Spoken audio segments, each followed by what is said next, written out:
예, 화사합니다. 사진이. 그렇죠? 예. 형님 몇 년 전입니까?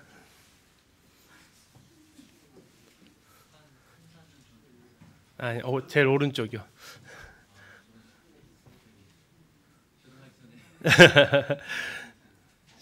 결혼하신 지가 한참 세셔야 되는 것 같아요. 15년 됐나요? 예, 완전히 꽃미남이셨던 것 같아요. 예, 참 우리 나이 드신 분들 나도 저럴 때가 있었는데 하는 생각이 드시지 않을까 싶습니다. 금년에 가정이라는 주제로 우리가 같이 생각을 해보고 또 참 코로나 때문에 여러 가지 활동들을 참 못해서 많이 아쉬움이 있습니다. 또 그런 부분들에 대해서 이제 벌써 6번째 시간이 되었는데요. 오늘은 지난번에 말씀드렸던 대로 약간 좀 무거울 수 있는 주제, 이혼까지 얘기를 좀 하려고 합니다. 어느덧 당면한 우리 주변에서 어렵지 않게 볼 수 있는 일들까지 되어서 성경에서 거기에서는 어떻게 이야기하는지까지 좀 살펴보려고 합니다. 그래서 일단 금년에 결혼과 가정 시리즈는 좀 마무리를 좀 하려고 합니다.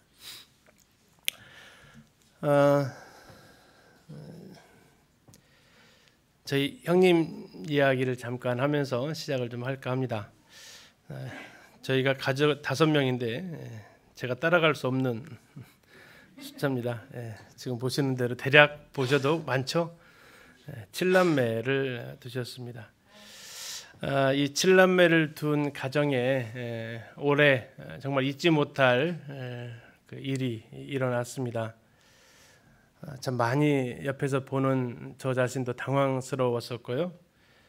2020년 6월 28일 주일 아침이었습니다. 형님은 그 교회학교 때문에 먼저 이렇게 출발하시고 우리 형수님하고 아이들만 이렇게 집에 있었는데 오전에 이제 갑자기 형수님이 쓰러졌습니다. 뇌출혈을 일으켰죠.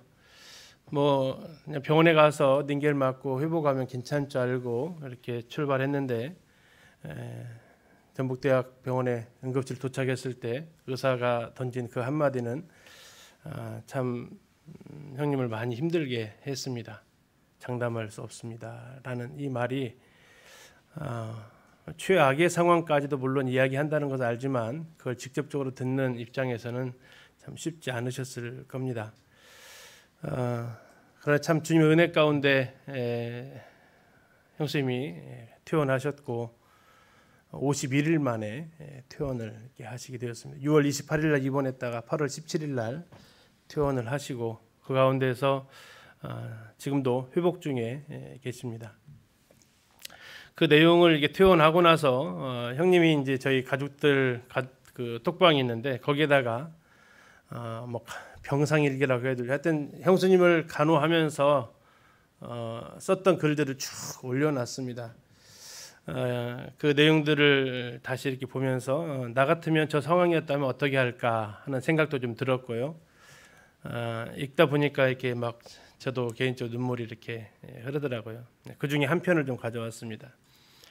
7월 11일 토요일 오전 7시 날씨 흐림. 병원에 온 지 14일째, 중환자실에서 나온 지 9일째 되어간다. 더디지만 조금씩 좋아져가는 모습을 보여줘서 감사가 된다. 어제는 자전거 페달을 25분 돌리고 보조기 의지해서 꽤 걸었다. 신경계 근전도 검사에서 양호한 검사 결과를 보았다. 감사. 오늘 새벽 3시 혼자 이불을 갠다고 하며 사각으로 갰다. 나름 신기하고 재밌는 모습이었다. 그리고 평강이 6째입니다. 한결이 7째예요. 평강이와 한결이랑 컵밥 만들어 먹는 동영상을 보며 지그시 웃는다. 그리고는 자기 옆에 베개를 놔주고 옆에 와서 누우라고 한다. 비좁지만 시키는 대로 했더니 여보 나 사랑해? 라고 묻는다. 그리고는 얼굴을 만지며 아이처럼 좋아하며 웃는다.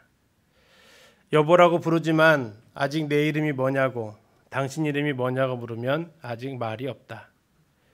오늘은 어떤 일이 있을지 어떻게 알 수 없지만 어두운 터널을 지날지라도 그 터널이 어둡지 않은 것은 빛 되신 임마누엘 하나님께서 함께 계시기에 감사하며 걸어가길 소망합니다. 지금도 여전히 자매 회복을 위해 기도해 주시는 가족, 성도님들께 주님의 이름으로 감사드립니다. 방금 일어나더니 주희 아빠라고 부른다. 여기 와서 처음 듣는 것 같다. 감사. 오늘 하루도 주님 은혜만 바라며 감당할 수 없는 사랑을 입고 사는 나그네 길을 올렸습니다. 부부 하면 어떤 생각이 드십니까? 세크라는 분 이런 얘기를 했답니다. 사랑 없는 부부는 서로를 불행하게 만들기 위해 결합한 두 사람일 뿐이다.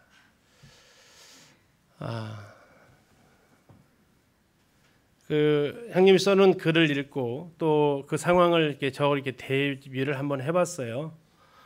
만약에 아내가 저 상황이 된다면 나는 어떨까? 어떠한 심정이었을까? 그래서 한 번은 형님이랑 밥을 먹으면서 덜짓고 질문했습니다. 솔직히 말해봐요. 그때 어떤 심정이었어요? 했더니 뭐라고 하셨을까요? 아무 생각이 없지 뭐 그 상황에서 뭔 얘기를 하더라고요. 그게 맞는 것 같기도 합니다. 7의 자녀, 그 막내하고 저희 막내랑 같은 동갑이거든요. 그 모습들을 이렇게 좀 보면서 참 가족들이 많이 간절히 기도했습니다. 저 7 놔두고 가면 어떠나, 아직 하나도 결혼시키지도 못했는데 하는 그 안타까움들.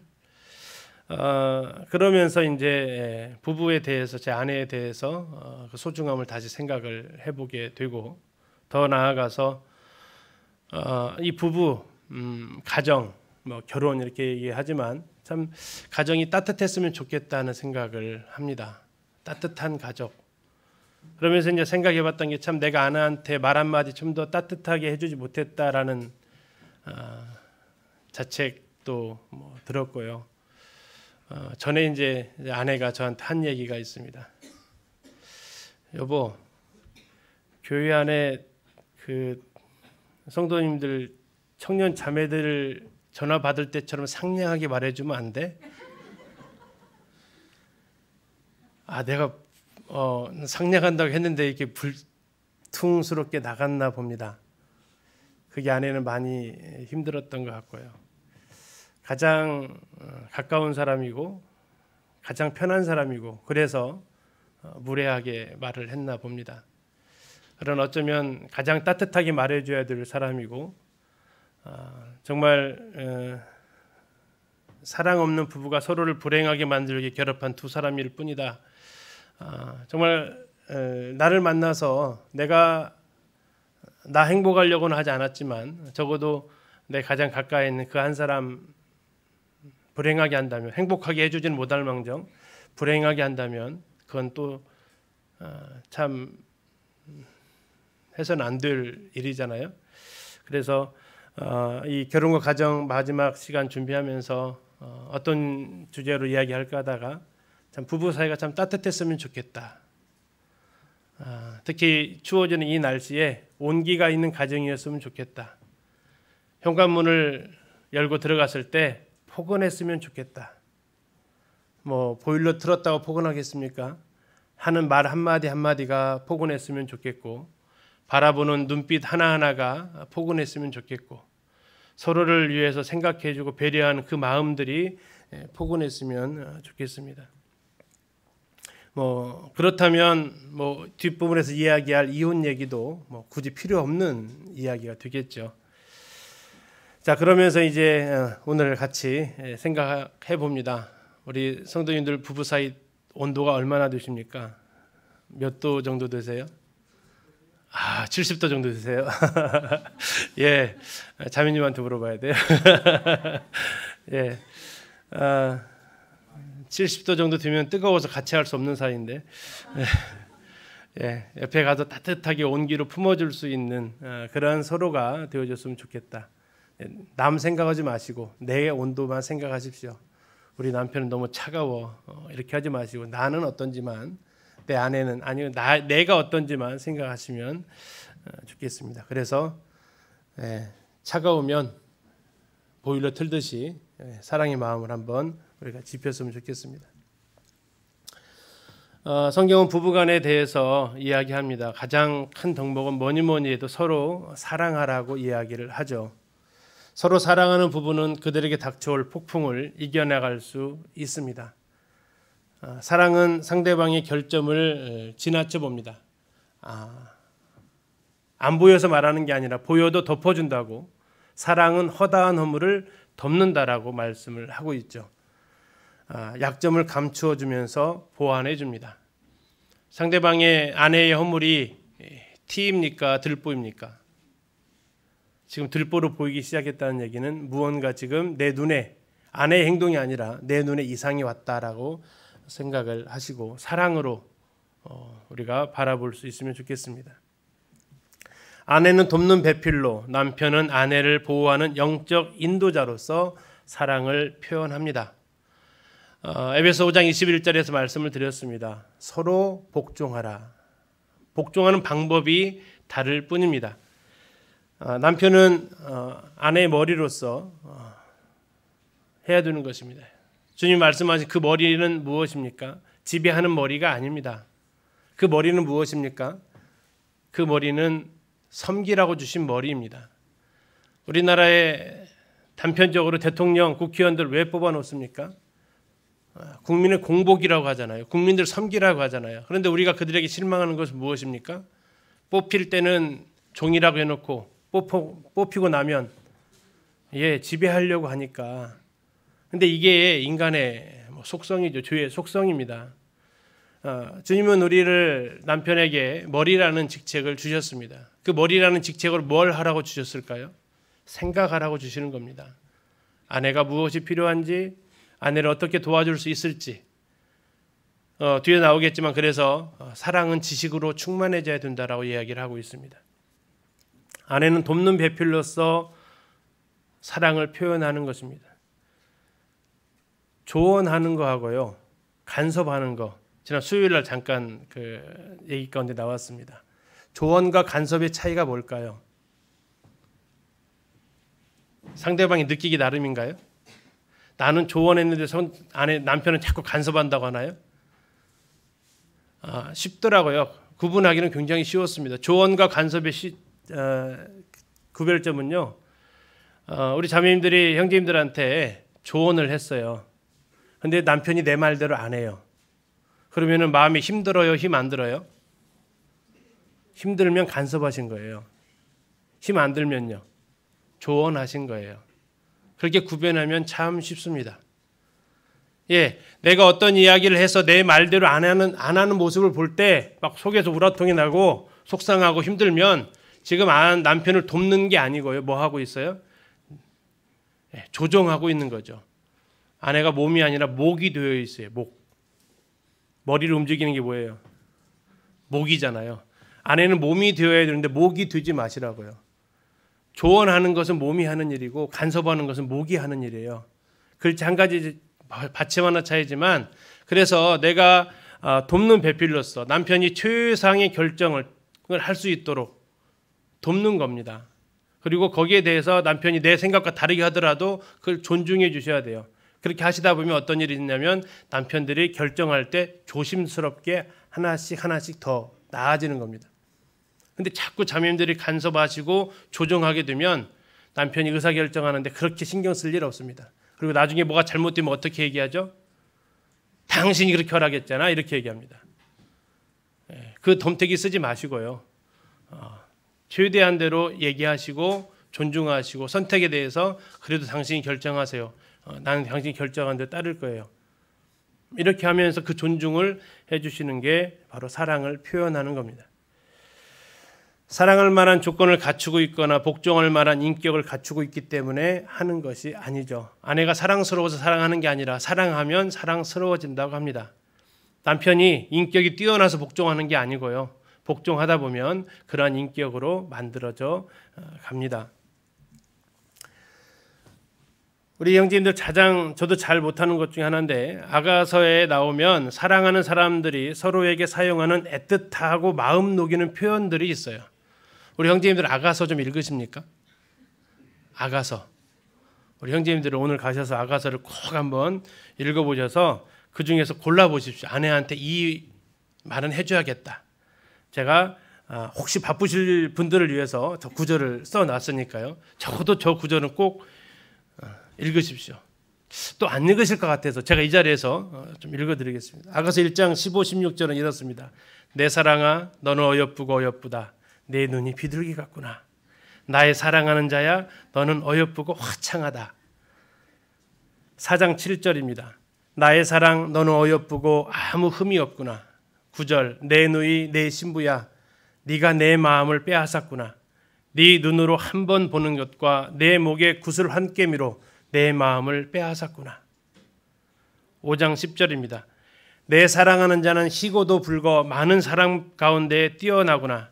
16절 입은 심이 달콤하니 그 전체가 사랑스럽구나. 예루살렘의 딸들아 이는 내 사랑하는 자요 나의 친구로다. 6장 9절 내 비둘기 내 완전한 자는 하나뿐이로구나. 여자들이 그를 보고 복된 자라 하고 왕비와 후궁들도 그를 칭찬하는구나. 7장 6절 사랑아 네가 어찌 그리 아름다운지 어찌 그리 화창한지 즐겁게 하는구나.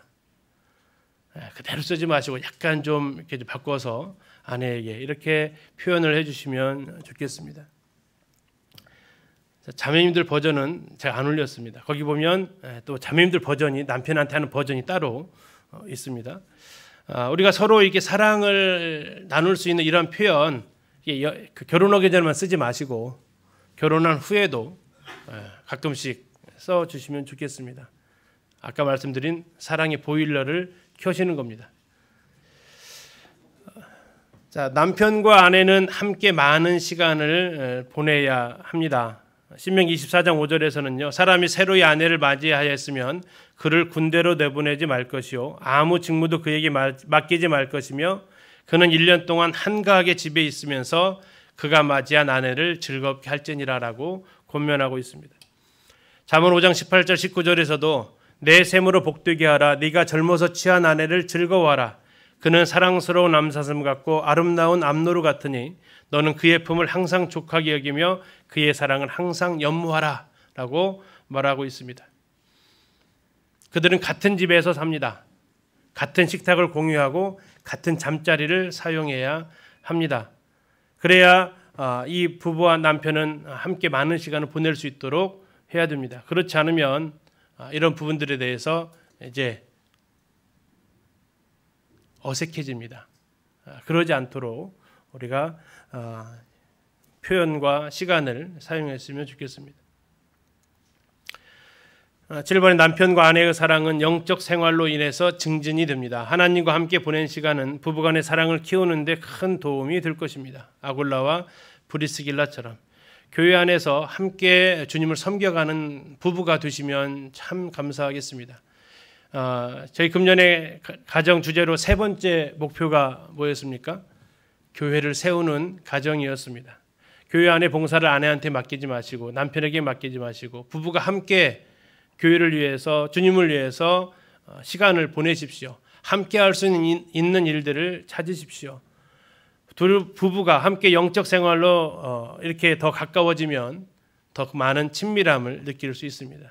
삶의 목표가 동일하게 되고 삶의 추구하는 방향이 같아지면서 저 성경에 나와 있는 모델처럼 불려지는 아굴라 브리스길라 부부처럼 바울의 정말 소중한 동역자로 기린교 교회의 소중한 부부로서 우리에게 비춰질 것입니다. 그래서 부부가 함께 하나님의 일을 하면서 보내는 시간들 한번 찾아보십시오.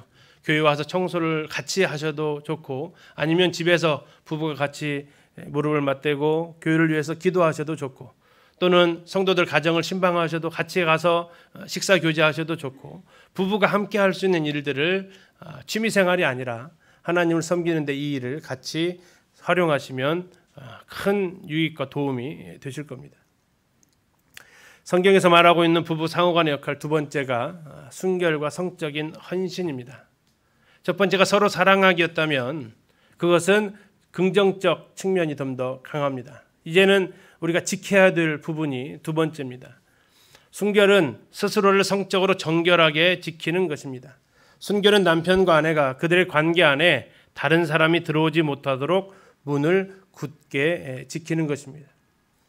사랑을 나눌 수는 있지만 부부 간의 사랑은 그 누구도 나눌 수 없습니다.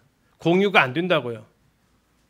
잠자리는 그 누구하고도 공유가 되어지지 않는 것입니다. 오직 한 사람과만 하나님께서 허락하셨고 오직 한 사람과만이 이 잠자리를 같이 했을 때에 그 사랑은 지켜질 수 있는 것입니다. 그 자리에 누군가 끼어들어오게 되면 그 가정은 이제 파탄이 나게 됩니다. 성적 헌신은 자신을 배우자에게 즐겁게 성적으로 내어주시는 것이라고 말하고 있습니다. 고린도전서 7장 2절에서 5절에서 음행을 피하기 위하여 남자마다 자기 아내를 두고 여자마다 자기 남편을 두라. 남편은 그 아내에 대한 의무를 다하고 아내도 그 남편에게 그렇게 할지라. 아내는 자기 몸을 주장하지 못하고 오직 그 남편이 하며 남편도 그와 같이 자기 몸을 주장하지 못하고 오직 그 아내가 하나니 서로 분방하지 말라. 다만 기도할 틈을 얻기 위하여 합의상 얼마 동안은 하되 다시 합하라. 이는 너희가 절제 못함으로 말미암아 사탄이 너희를 시험하지 못하게 하려 함이라 말씀하셨습니다. 데살로니가전서 4장 3절에서 4절은 세 번역으로 읽어드리겠습니다. 하나님의 뜻은 여러분이 성결하게 되는 것입니다. 여러분은 음행을 멀리하여야 합니다. 각 사람은 자기 아내를 거룩함과 존중함으로 대할 줄 알아야 합니다. 부부는 결혼 안에서 유일하게 성적으로 서로를 만족시켜 줄 수 있는 대상입니다. 그 사이에 누가 끼어들어올 수 없습니다. 혹이라도 마음이라도 그렇게 주어서는 안 됩니다. 부부 사이의 이 순결은 죽는 순간까지 함께 지켜야 될 일입니다. 혼전 순결도 굉장히 중요하지만 결혼 후에 순결 지키는 것은 어쩌면 그보다 더 중요합니다. 왜요? 파급되는 효과가 훨씬 더 크기 때문에 그렇습니다. 혼전 순결도 중요하죠. 왜냐하면 상대방에 미치는 앞으로 만날 배우자와 연결되어지기 때문에. 그러나 결혼한 이후의 이 순결은 어디까지 영향을 주게 됩니까? 자녀들에게까지, 양쪽 집안에까지 훨씬 더 광범위하게 영향을 주기 때문에 결혼 후의 순결은 어쩌면 결혼 전의 순결보다 더 엄격하게 지켜야 되는 것입니다. 결혼은 자신의 몸을 배우자 외에 다른 사람에게 내어주는 것을 완전히 금합니다. 그렇죠. 사랑의 결연은 결혼을 비참하게 만들지만 순결의 결연은 이혼의 문을 활짝 열게 됩니다. 히브리서 13장 4절 세 번역으로 읽으면 이렇습니다. 모두 혼인을 귀하게 여겨야 하고 잠자리를 더럽히지 말아야 합니다. 음행하는 자와 간음하는 자는 하나님의 심판을 받을 것입니다. 마태복음 19장 9절에서 내가 너희에게 말하노니 누구든지 음행한 이유 외에 아내를 버리고 다른 데 장가드는 자는 간음함이니라. 당시에 예수님 당시에 이 풍조가 이것을 반영하고 있는데요. 이따 뒤에서 이혼해서 이야기를 좀 더 하겠습니다. 이혼하는 이유가 다른 여자랑 살기 위한 이유였던 사례가 너무나도 당시에는 흔했었습니다. 그러나 이것은 정말 한 여인을 굉장히 비참하게 만드는 결과를 가져왔죠. 그래서 우리는 기도해야 됩니다. 우리의 눈과 귀에 파수꾼을 세우셔서 우리를 외적인 유혹들로부터 지켜달라고 기도할 필요가 있습니다. 베드로후서 2장 8절에서 뭐라고 합니까? 저 의인 롯이 그 심령이 상한 이유가 날마다 그 악한 행실을 보고 들었기 때문에 그 심령이 상했다라고 이야기를 하고 있습니다. 마가복음 7장 20절에서 23절은 사람이 속으로 들어가는 것이 악한 게 아니라 더러운 것이 아니라 사람 속에서 나오는 것이 사람을 더럽게 한다라고 얘기했습니다. 음식물은 입을 통해서 들어갑니다. 그렇죠? 그러면 마음으로는 무엇을 통해 들어간다고요? 내가 보고 듣는 걸 통해서 마음으로 들어간다라는 것입니다. 그래서 우리는 보고 듣는 것을 주의해야 됩니다. 보고 듣는 것 주의하지 않으면 그것은 위장으로 들어가는 게 아니라 내 생각으로 내 마음 속으로 들어가게 돼서 결국 그런 것들이 밖으로 표현되어지게 된다라는 겁니다. 우리 입에 파수꾼을 세우는 게 중요합니다. 그러나 그에 못지않게 중요한 것이 우리의 눈과 귀에 파수꾼을 세우는 것입니다. 우리가 무엇을 보고 있습니까? 무슨 얘기를 듣고 있습니까? 그것은 결국 내 인격에 영향을 주게 된다는 것입니다.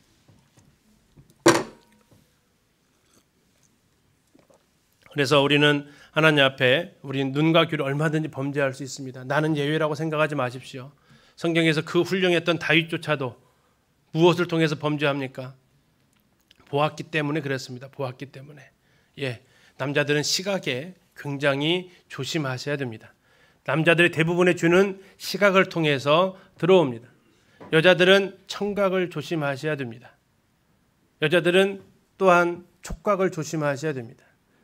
이런 스킨십 통해서도 죄의 유혹에 빠질 수 있기 때문에 그렇습니다. 자, 우리가 이런 부분에 있어서 결코 강한 자가 아니라는 것을 인식하십시오. 우리는 연약에 쌓여 있는 사람들입니다. 환경에 노출되어지면 이러한 여건에 내가 빠지게 되면 내가 그것을 당당하게 나는 해치고 나올 수 있다 자신할 수 없는 사람들입니다. 그래서 우리는 기도하셔야 됩니다. 음행주의 최고의 예방 치료제가 무엇이겠습니까? 그것은 부부간에 서로 뜨겁게 사랑하고 그것을 유지하는 것입니다. 앞에서 말씀드린 잠언 5장 18절 19절 내 셈이 복된 줄 알고 네가 젊어서 맞은 아내와 더불어 즐거워하여라. 아내는 사랑스러운 암사슴 아름다운 암노루 그의 품을 언제나 만족스럽게 생각하고 그의 사랑을 언제나 사모하여라. 부부간에 이러한 사랑이 되어져 있을 때 우리는 바로 예방주사를 맞고 나가는 것입니다. 부부가 잠자리를 따로 쓰면 안 되는 거죠. 부부가 함께하는 시간이 적으면 그 시간을 우리의 이 죄된 본능은 다른 사람을 통해서 채우고자 하는 욕망을 갖게 되는 것입니다. 저는 고린도전서 공부하면서 한번 충격이 빠졌던 게 있습니다. 그게 고린도전서가 교회에 보낸 서신입니까? 아니면 구도자한테 보낸 서신입니까? 교회에 보낸 서신이잖아요. 교회에 보낸 서신인데 뭘 조심하라고 나와 있어요?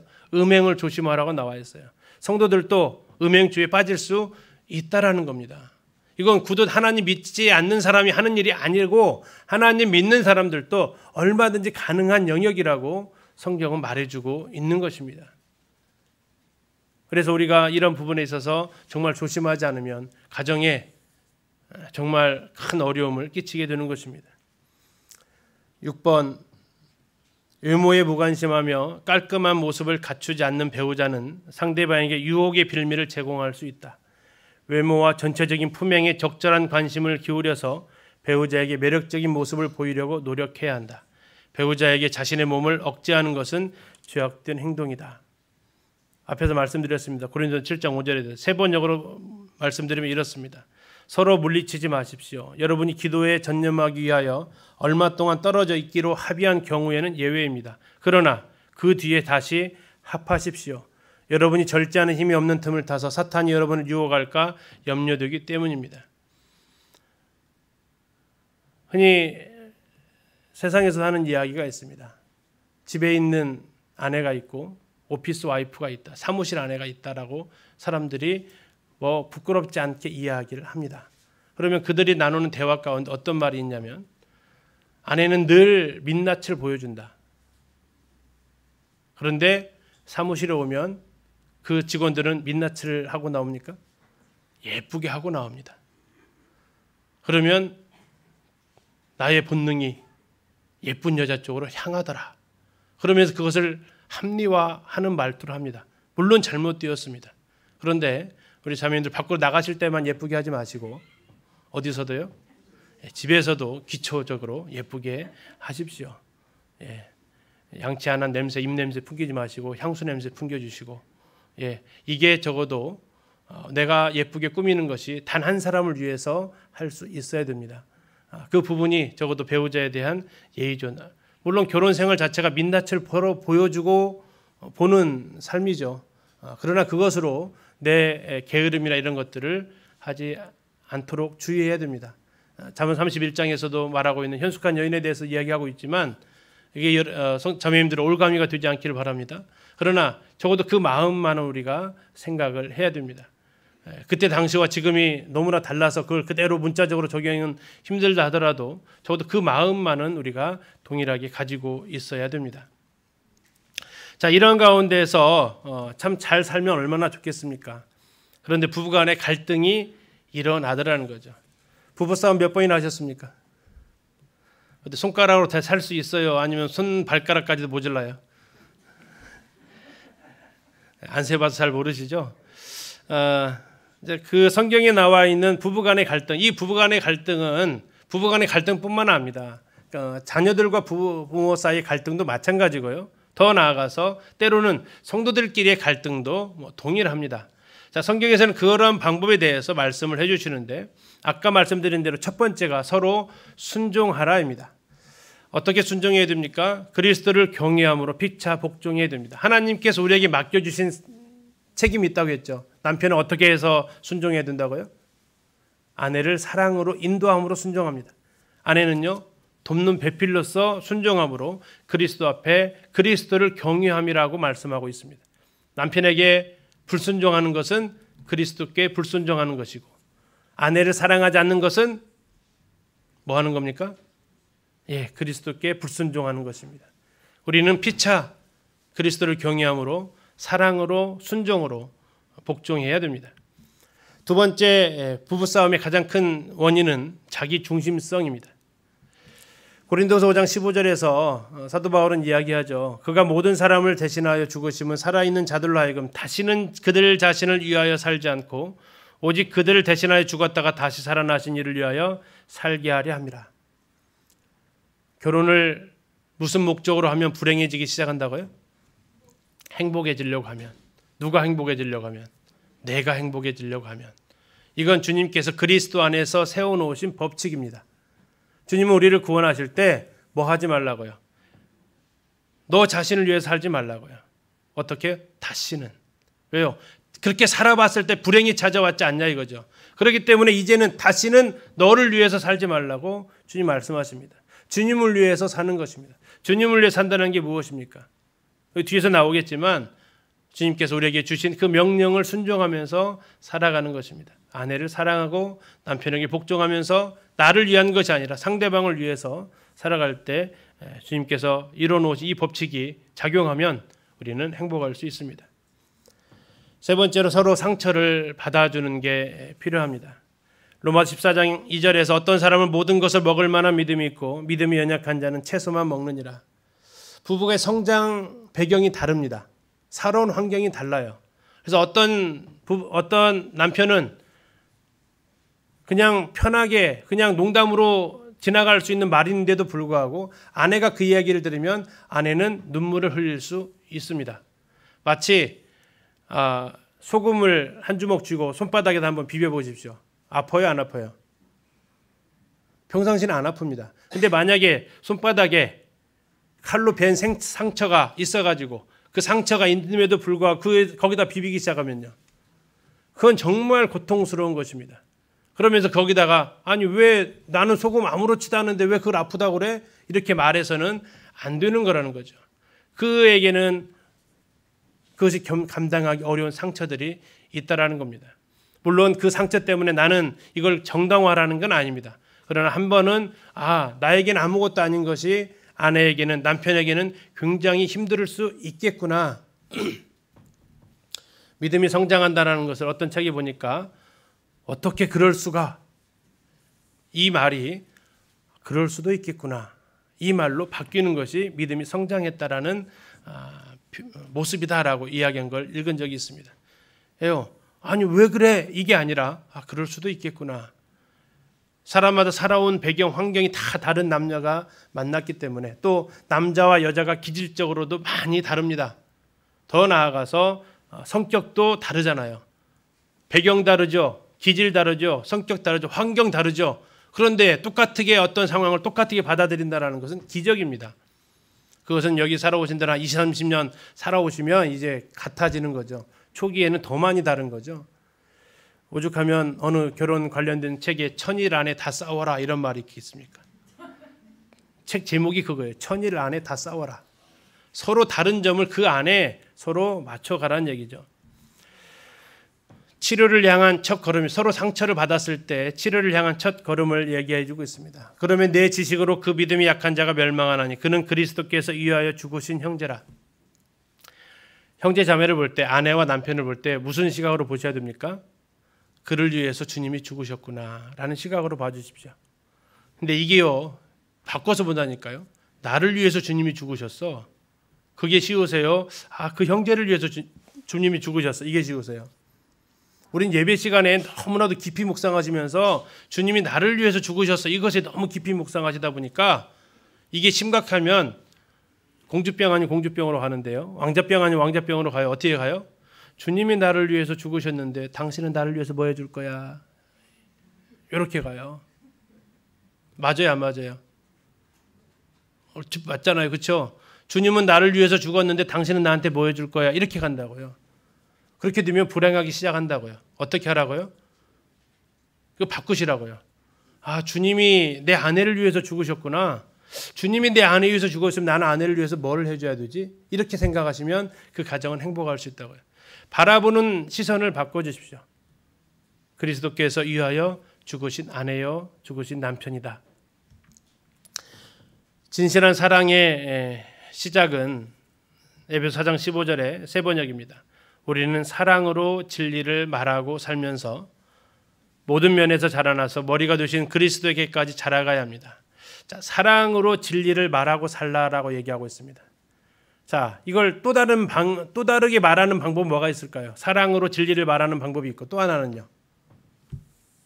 진리로 사랑을 말하는 게 있어요. 무슨 차이가 있을까요?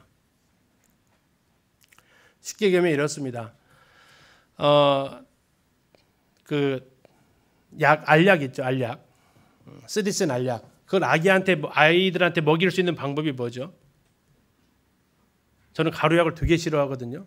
그 쓴 느낌이 그냥 입안에 확 퍼질 때, 삼키기가 쉬우라고 그렇게 가루약 한다는데 저는 목구멍이 커가지고 잘 삼키니까 제발 알약으로 달라고. 그런데 알약을 줄 때도 그냥 주면 써요. 그래서 어떻게 하죠?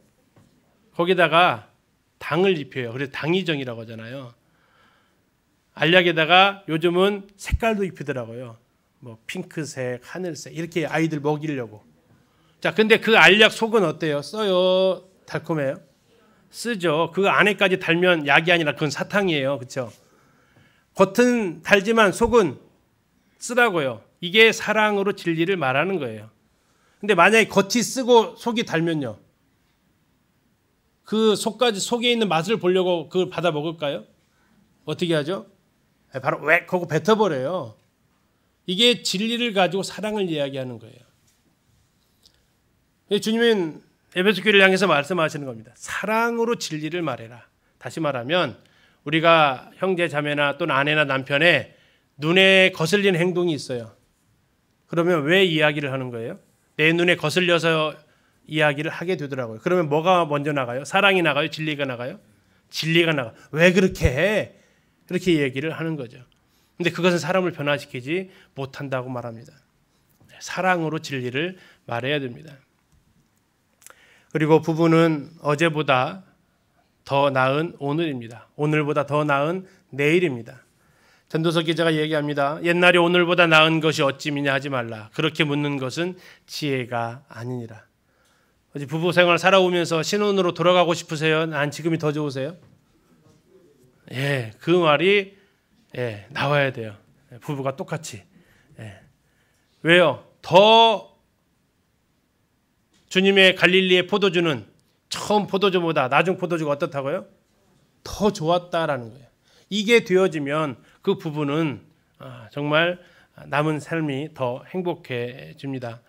옛날이 오늘보다 낫다. 옛날이 그때가 좋았다. 이렇게 하면은 이건 바로 불행하다라는 표현이 됩니다. 부부가 이것을 함께 가꾸어야 할 부분이죠.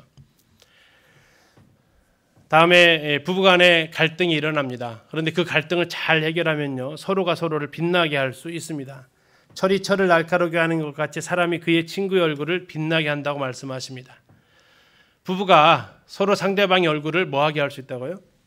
빛이 나게 해줄 수 있다고요. 어떻게 그게 가능할까요? 서로가 서로를 향해서 사랑으로 진리를 이야기해주고 하게 되면 서로가 나아지는 겁니다. 그냥 사랑만 있어도 안 돼요. 그건 뼛속 깊이 사탕이에요. 사탕 가지고 뭔 약을 치료하겠습니까? 그러나 그 사랑 속에 진리가 담겨 있으면 나를 사랑하기 때문에 그렇게 말하는구나. 이게 담겨 있으면 그건 사람을 변화시켜서 그 사람을 빛나게 해줄 수 있다는 거죠. 잔소리는 사람을 변화시키지 못합니다. 왜요? 그 잔소리의 표면은 진리입니다. 근데 문제는 뼛속까지 진리인 경우도 있어요. 그건 사람을 정말 고통스럽게 합니다. 다음에 우리는 사도 바울의 고백처럼 권면처럼 지식에 넘치는 사랑을 할 수 있어야 됩니다.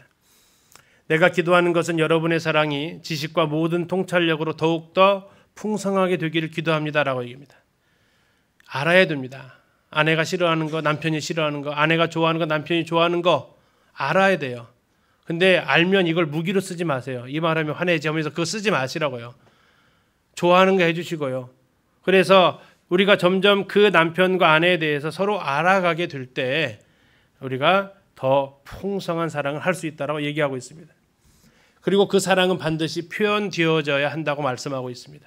하나님께서도 우리에 대한 사랑을 표현하셨잖아요. 그리스도께서 우리를 위하여 죽으심으로 하나님께서 우리에 대한 자기의 사랑을 확증하셨다. 확증이 뭡니까? 확실한 증거로 보여주셨다라는 얘기입니다. 우리가 서로 아까 아가서의 말처럼 또는 작은 선물처럼 이런 사랑을 표현해 주십시오. 지난번에 5가지 사랑의 언어라고 했는데 그 언어에 맞춰서 표현을 해주시면 아, 나를 사랑하고 있구나 느끼는 거죠. 내가 그 당신 사랑하는 거 몰라? 예, 몰라요. 그렇죠? 표현 안 했는데 어떻게 알겠습니까? 내 마음도 내가 모르겠는데 당신 마음을 내가 어떻게 알겠어요? 그래서 우리는 이런 것들로 서로 표현해 주셔야 됩니다. 그리고 그 모든 마지막에 매듭은 서로 친절하게 하며 불쌍히 여기며 서로 용서하기를 하나님이 그리스도 안에서 너희를 용서하심과 같이 하라. 사랑으로 서로 용서해 주십시오. 남편은 강한 자가 아닙니다. 약한 자입니다. 아내는요. 더 약한 자입니다. 우리는 그래서 서로를 불쌍히 여겨줘야 됩니다. 서로에게 친절하게 해줘야 됩니다. 그리고 서로를 용서해 주시는데 하나님이 나 용서해 주신 것 같이 하라고 말씀하십니다. 이것도 잘 생각하십시오. 하나님이 나 용서해 주는데 당신은 왜 못 용서해? 이렇게 따지고 들어가면 안 되는 겁니다. 그건 제발 반대로 적용을 하셔야 됩니다. 자, 이렇게 갈등이 심해지면 뭐가 찾아옵니까? 이혼이 찾아옵니다. 예전에 제가 총각 때만 해도 이혼한다라는 것은 참 쉽지 않았고요. 더 나아가서 모임 안에서 이혼한다라는 것은 전국적 뉴스가 되는 사안이기도 했습니다. 그런데 불과 이것이 10여 년, 20여 년 동안 정말 슬픈 소식들을 듣게 됩니다. 성경 과연 이혼에 대해서 뭐라고 말씀하고 있을까? 재혼은 뭐라고 얘기하실까를 좀 살펴보려고 합니다. 이혼의 사유가 뭐라고 얘기하고 있습니까? 신명기 24장에서 이렇게 말씀하고 있습니다. 사람이 아내를 맞이하여 데려온 후에 그에게 수치되는 일이 있음을 발견하고 그를 기뻐하지 아니하면 이혼 증서를 써서 그의 손에 주고 그를 자기 집에서 내보낼 것이요 되어 있습니다. 자, 여기서 나와 있는 수치되는 일이 뭘까요? 수치되는 일. 뭘 했기 때문에 이혼 증서를 써주라고 했을까요? 뭘까요?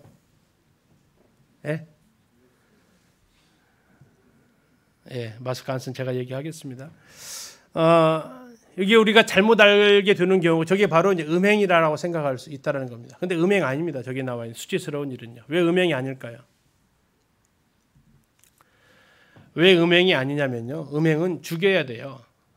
음행은 이혼 사유가 아니고요. 죽이는 사유였어요. 레위기 신명기에서 레위기 20장 10절입니다. 누구든지 남의 아내와 간음하는 자 곧 그의 이웃의 아내와 간음하는 자는 그 간부와 음부를 반드시 죽일지니라. 신명기 22장도 어떤 남자가 유부녀와 동침한 것이 드러나거든 그 동침한 남자와 그 여자를 둘 다 죽여 이스라엘 중에 악을 제할지니라. 그러니까 음행의 사유가 이혼이 아니고요. 음행은 뭐 하라고요? 이건 사형죄예요. 그러니까 저 상황이 들어가지가 않아요. 그럼 저기서 말하고 있는 수치되는 것은 뭘까요? 수치되는 거. 자, 그래서 이제 성경학자들이 예를 들어서 쓰는 겁니다. 천박하게 노출하고 다니거나 여성으로서 정숙하지 못하거나 당시에는 남자들에게만 이혼 요구가 가능했습니다. 또 아내가 임신하지 못하거나 우리나라도 여기에 해당이 된 적이 있었죠. 칠거지약이다 이렇게 해가지고 여자 책임도 아닌데 아무튼 모르는 때였습니다. 다음에 동성애를 한다거나 성관계는 안 했지만 이렇게 둘이 다니는 것이 이렇게 보였다거나 이런 불륜 또 성병이 있다거나 이러한 경우에 바로 수치되는 일이라고 하는 것입니다. 이게 음행을 저질러서 이혼하라는 게 아니고요. 음행은 죽이는 죄였어요. 그래서 음행에 미치지 못하는 일들이 바로 저기 나와는 수치되는 일입니다. 자, 그러면서 이것을 그러면 왜 이혼 증서를 써주라고 했냐? 이혼을 합법화시키기 위한 게 아니고 그때 당시에 너무나도 이러한 이혼이 관행처럼 되어져 있었다는 겁니다. 나중에 신약에서 볼 텐데요. 이 수치되는 일이라고 써놓고 구체적으로 성경이 안 써 있어요. 그러다 보니까 이것을 적용을 갖다가요. 정말 못된 남자들이 자기 마음대로 적용을 했어요. 자, 그래서 성경에서 뭐라고 있냐면 결혼은 창조의 이상을 지켜줘야 된다. 다시 말하면 혼전 순결해야 된다. 그리고 이방 결혼은 해서는 안 된다. 이건 앞에서 말씀드렸기 때문에 넘어가겠습니다. 다음에 하나님은 이혼을 반대하십니다. 나는 이혼하는 것을 미워한다. 주 이스라엘 하나님이 말한다. 아내 학대하는 것도 나는 미워한다. 나 만군의 주가 말한다. 그러므로 너희는 명심하여 아내를 배신하지 말아라. 이건 남성 중심의 사유였을 때에 던져졌던 멘트였기 때문에 아내가 이혼을 요구하는 것은 거의 없었습니다. 주도권이 남자에게 있었기 때문에 남편을 향해서 지금 하는 이야기입니다. 하나님 이혼을 미워하십니다. 그리고 이혼은 하지 않았지만 아내를 학대하는 것 이것도 역시 미워하십니다. 아내를 배신하지 말라고 합니다. 하나님은 이혼을 미워하십니다. 그래서 성경에서 영적 지도자 위치에 있는 사람들은 특별히 결혼하는 것부터 시작해서 좀 더 특별하다고 제사장의 결혼 규례를 따로 제정하고 있을 정도입니다. 자, 신약에서는 그럼 과연 뭐라고 하느냐? 예수님의 가르침을 보면요. 예수님은 결혼은 하나님이 짝지어 주신다라고 말씀하셨죠. 그런 적이 이제 둘이 아니요 한 몸이니 그러므로 하나님이 짝지어 주신 것을 사람이 나누지 못할지니라 라고 했습니다. 그런데 예수님도 이 이혼 증서 이야기를 하셨어요. 그런데 이혼 증서가 이혼을 해도 된다라는 의미로 예수님 말씀하신 게 아니고 너무나도 여자를 가볍게 대하면서 막 버리기 시작하니까 절차를 좀 까다롭게 하면 뭐 할 수 있어요? 이것을 좀 더 예방할 수 있겠다 싶어서 이혼 증서를 쓰라고 한 것이지 합법적으로 이혼할 수 있는 길을 터주기 위한 목적이 아니다라는 겁니다. 다시 말하면 그들은 율법을 쓰는데 하나님의 본래 율법을 제정하신 의도와 관계없이 그래서 예수님께서 마태복음에서 산상수훈에서 너희는 옛사람에게 말한 바 이렇게 하라고 하는 소리를 들었으나 나는 너희에게 말하노니 이렇게 표현이 나오잖아요. 그들이 오른편을 때리면 어떻게 해야 돼요? 오른편을 때리는 게 율법이었어요. 그들이 왜냐? 똑같이 상처를 주라. 그래서 유명한 작품이 베니스의 상인 아닙니까? 살 1파운드 떼라고 하니까 딱 1파운드만 떼라. 단 뭐는 피는 흘리지 말고 떼라. 뭐 이런 식으로 이렇게 하잖아요. 그래서 율법을 그들이 어떻게 했냐면 악용을 했다고요. 악용.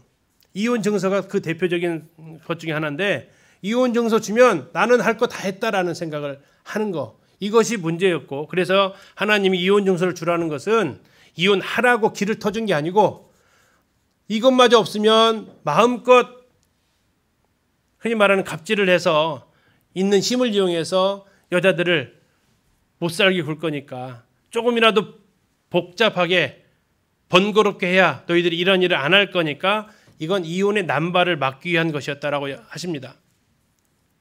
그래서 주님은 결혼이란 한 남자와 한 여자가 정절을 지키면서 100년 동안 연합하라고 주님께서 주신 것이지 막 이혼을 마음대로 하라고 주신 것이 아닙니다.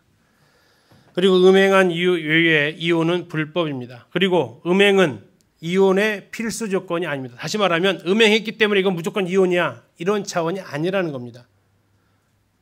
유일하게 이혼할 수 있는 이유가 있다라면 그것은 음행이다라는 겁니다. 그것은 무엇입니까? 음행을 했다 할지라도 이혼 안 할 수 있다라는 겁니다. 이거 당시에 이제 그 예수님 당시에 랍비들이 있었는데요. 사마이 학파가 있었고 힐렐 학파가 있었습니다. 뭐 이제 성경에 안 나오는 사람들이기 때문에 그런데 그 유대문은 다 나와 있습니다. 이 사마이 학파는 어떤 학파냐면요. 아내의 부정을 발견하지 않는 한 남자는 아내와 이혼할 수 없다라는 겁니다. 굉장히 엄격했던 사람들입니다. 힐렐 학파는요. 심지어 아내가 남편의 요리를 망치기만 해도 남자는 이혼할 수 있다라고 했던 사람들입니다. 그러니까 수치되는 일을 갖다가 어떻게 적용했느냐라는 거죠. 이 신명기 아까 보셨던 24장에 나와 있는 그 수치되는 일을 갖다가 그 포르네이아라고 하는데 여기서 이제 포르노라는 단어가 나왔습니다. 자, 이 사마이악파는 좀 더 엄격하게 적용해서 성적과 관련되어진 부도덕을 얘기한다라는 거 얘기했습니다. 그리고 구약에는 이걸 돌 던져서 죽였지만 신약에는 그렇게까지는 못하니까 이제 이혼하라 여기까지 해석을 한 겁니다. 근데 힐레락파는요 이걸 어떻게까지 적용을 했냐면 아내가 남편의 마음에 들지 않는 일을 한 모든 경우에 이혼할 수 있다라고 한 거예요. 그러니까 힐레락파는 어때요? 이혼의 길을 다 터놓은 거예요. 갑자기 마음 안 들면 갈라서 그러면 아내는 이혼해야 돼요. 왜? 밥 태웠잖아. 이런 경우는 이혼해야 된다는 얘기예요. 옷이 그게 뭐야? 이게 이혼 사유가 된다고요. 자, 이러한 가운데에서 다툼이 있었던 거고요. 그런데 공통점이 있다라면 음행으로 인한 이혼, 이것은 둘 다 할 수 있다가 아닙니다. 뭐라고요? 해야 한다입니다. 그리고 이혼과 재혼의 권한은 여자에게는 없었습니다. 남자들에게만 주어졌고요. 근데 예수님의 이 가르침은 충격을 줬죠. 예수님은 이 결혼의 출발점을 신명기에서 들지 않습니다. 하나님이 짝지어 주셨다라고 했을 때 창세기로 가는 거죠. 그래서 창세기를 통해서 하나님께서는 결혼의 출발을 얘기하시면서 음행이 뭐냐? 이것은 사마이 학파의 그 의견을 그대로 따랐습니다. 부도덕한 행동이다. 간음이다. 남편이 있음에도 불구하고 남자친구, 아내가 있음에도 불구하고 여자친구 두면서 이렇게 다니는 것 자체가 음행이다라고 규정을 하십니다. 그리고 음행으로 인한 이혼을 의무가 아니라 허용하십니다. 할 수 있다. 정 원한다면 할 수 있다라는 겁니다. 이건 남녀 모두에게 적용 가능하다라고 주님이 해석을 하셨습니다. 그래서 이것 때문에 이제 제자들이 돌아와 가지고 주님한테 다시 묻는 겁니까? 다시 묻는 거예요. 제자들도 의아했어요. 이 가르침 자체가. 다시 말해서 예수님께서는 이혼 자체를 원하지 않으셨고요. 사도 바울은 고린도전서에서 로마서에서 이런 이야기들을 또 합니다. 배우자가 죽으면 재혼할 수 있습니까? 없습니까? 있다라고 얘기합니다. 배우자가 죽으면 자유롭게 결혼할 수 있다. 단 조건이 있습니다. 어디에서만 하라고요? 남편이 죽으면 자유로워 자기 뜻대로 시집 갈 것이나 주 안에서만 해라. 예, 처녀 총각의 결혼도 주 안에서만 허용되었지만 재혼하는 경우에 있어서도 주 안에서만 결혼이 허용이 되어집니다. 단 조건이 있습니다. 만약에 배우자와 이혼해서는 안 되는데 만약에 이혼했다면 배우자가 살아있는 한 다른 남자와 결혼할 수는 없다라는 겁니다. 왜 그럴까요? 결국 그 배우자는 비방할 겁니다. 저 다른 남자랑 결혼하려고 나랑 이혼하자겠구만. 이러한 비방을 들을 수 있기 때문에 이것을 허락하지 않고 다시 원래의 남편과 다시 합하는 것은 허용을 해주고 있습니다. 그리고 믿지 않는 자가 이혼을 요구하면 허락할 수 있습니다. 이것도 허용입니다. 의무 아닙니다. 가급적이면 같이 살아라. 그러나 상대방이 먼저 믿지 않는 사람을 요구하면 이혼할 수는 있다.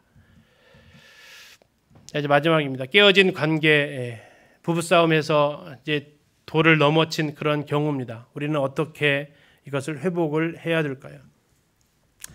우리는 그리스도인의 삶을 인식해야 됩니다. 주님이 나를 사랑하고 용서하셨다면 우리가 사랑하지 못할, 용서하지 못할 사람이 없다는 것을 우리는 기억해야 됩니다. 그리고 지금의 배우자가 하나님이 짝지어 주셨다는 것을 우리는 인정하고 고백해야 됩니다. 그리고 우리의 삶에 잘못이 있다면 잘못을 내려놓으십시오. 서로 사과를 하셔야 됩니다. 골로새서 3장 13절에서 누가 누구에게 불만이 있거든 서로 용납하여 피차 용서하되 주께서 너희를 용서하신 것 같이 너희도 그리하고. 우리 용서의 기준은 그래 내가 용서할게 이게 아닙니다. 그래요 주님이 나 용서하신 것처럼 당신 용서할게요. 이게 우리의 용서의 기초라는 겁니다. 우리는 주님이 나를 어떻게 사랑하시고 어떻게 용서해 주셨는지를 알 때에만 상대방을 사랑하고 용서할 힘을 가질 수 있다는 거죠. 그리고 하나님의 주권을 인정해야 됩니다. 골로새 3장 15절에서 그리스도의 평강이 너의 마음을 주장하게 하라. 여기 나와 있는 주장하게 하라는 얘기는 심판을 보게 하라는 겁니다. 주님의 평강이 우리의 심판자가 되어주시는 내 마음이 평강이 아니고요. 그리스도의 평강이 우리의 마음을 심판해야 됩니다. 축구나 야구할 때 심판 말에 안 들으면 어떻게 돼요? 경고를 받거나 퇴장당한 일이 벌어지는 겁니다. 이걸 주님한테 이 일을 가지고 가셔서 하나님께서 말씀하셨던 하나님의 명령에 복종을 하는 것입니다. 밑에 주소가 잘못됐네요. 너희도 각각 자기 아내 사랑하기를 자신같이 하고 아내도 자기 남편을 존경하라. 에베소 5장 33절 말씀입니다. 다시 처음 위치로 돌아가야 됩니다. 우리의 회복은 하나님의 말씀으로 하나님께서 계획하신 그 결혼으로 다시 돌아가야 됩니다. 앞에서 말씀드렸듯이 사랑스러워서 사랑하는 게 아니고 인격이 뛰어나서 복종하는 것이 아니고 그리스도를 경외함으로 사랑하고 그리스도를 경외함으로 복종하는 것입니다. 이것이 주님께서 우리에게 회복되어지는 길을 열어놓으신 길입니다. 아무쪼록 이혼이라는 단어 자체가 우리에게는 의미 없는 단어가 되기를 정말 간절히 소원하게 되고 따뜻한 부부, 따뜻한 가정 우리가 함께 만들어갈 수 있으면 참 좋겠습니다. 감사합니다.